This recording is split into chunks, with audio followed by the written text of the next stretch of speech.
So, unang pasalamat jud mi kay sa MCOR nga tagaan jud mi maayong paagi. Gamitin ko sa pagpamalengke kan sa paghatid sundo sa aking apo. Gamitin kayo siya, sir, para sa kumugangan kasi na sila limunan, sir. Service ko ito kasi yung motor ko medyo pa na rin eh. Na rin siya.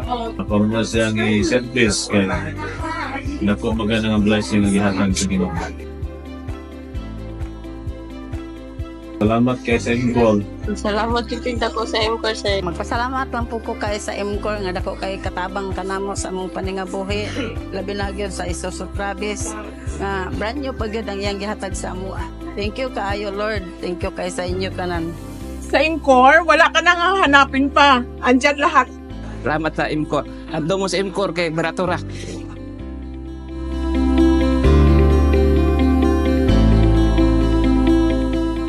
MCOR, bringing comfort to you and your home.